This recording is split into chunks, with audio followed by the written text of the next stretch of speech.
만약에 말이죠. 여러분의 공장이나 여러분이 납품한 제품이 사이버 공격을 받는다면 그 책임은 과연 누구에게 있을까요? 오늘날 같은 스마트 팩토리 환경에서 이 질문은요, 더 이상 그냥 남의 이야기가 아닙니다. 지금부터 국제 표준인 IEC 64243이 어떻게 우리 중소제조기업들의 생존 전략이 될 수 있는지 그 핵심만 콕콕 짚어드리겠습니다. 자, 우리는 오늘 크게 4가지 이야기를 따라가 볼 건데요.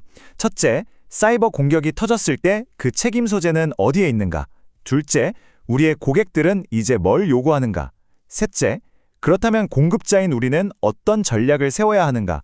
그리고 마지막으로 이 모든 걸 관동하는 표준이 어떻게 신뢰의 언어가 되는지 살펴보겠습니다.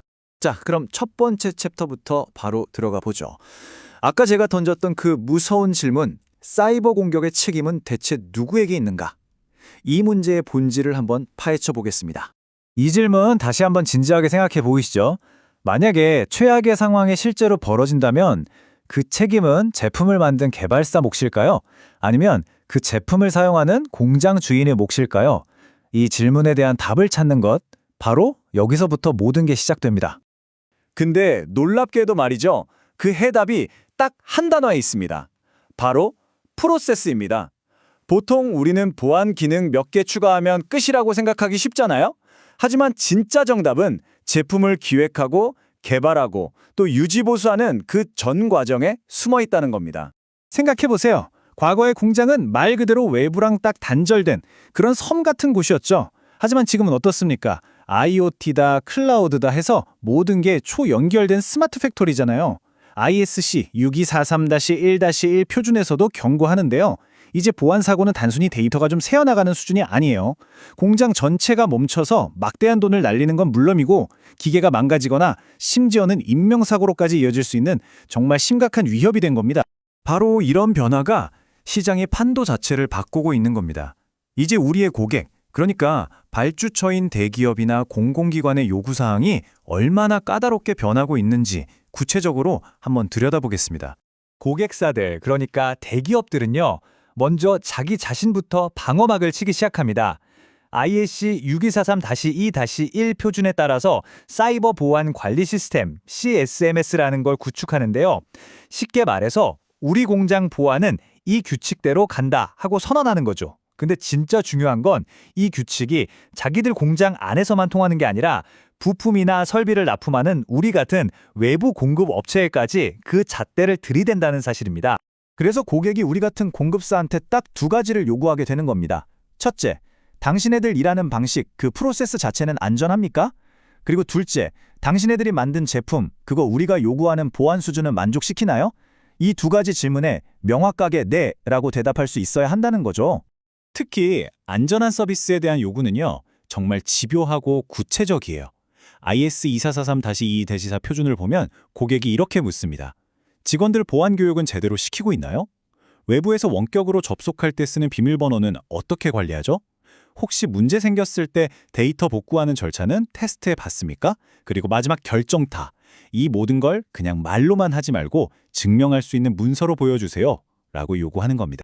자, 그럼 이렇게 까다로워진 고객 앞에서 우리는 어떻게 해야 할까요?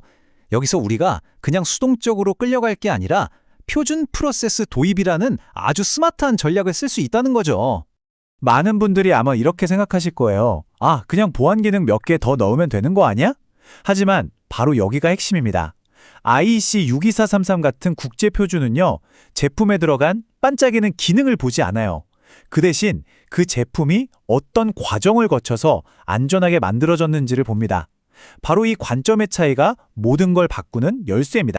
바로 그 해결책이 IEC 6423-4-1 보안 제품 개발 수명주기라는 겁니다.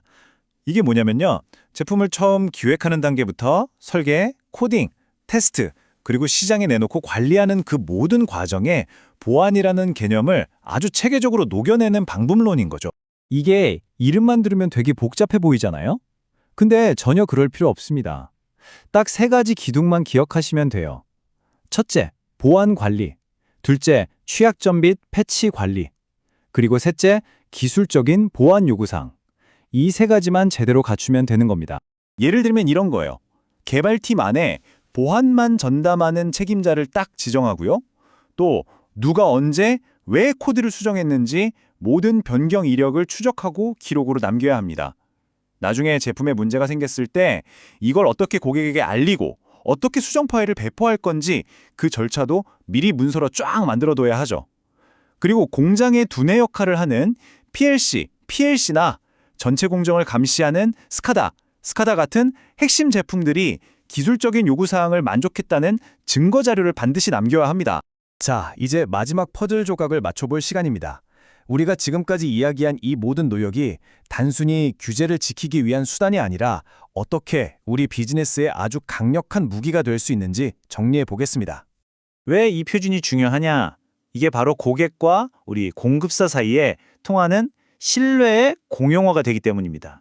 예전에는 서로 다른 언어를 쓰면서 소통이 안 됐는데 이제는 이 표준을 기준으로 이 정도면 믿을 수 있겠군 하고 서로 소통할 수 있는 길이 열린 셈이죠. 이게 그냥 말뿐인 게 아니라는 걸 이 슬라이드가 딱 보여주죠. 여기 보시는 것처럼 우리나라 대표 기업인 LS 일렉트릭이 실제로 IEC 6443-4-1 국제 인증을 받았습니다. 이게 어떤 의미냐면요. 단순히 우리 제품 안전에러라고 외치는 거랑은 차원이 다른 이야기입니다.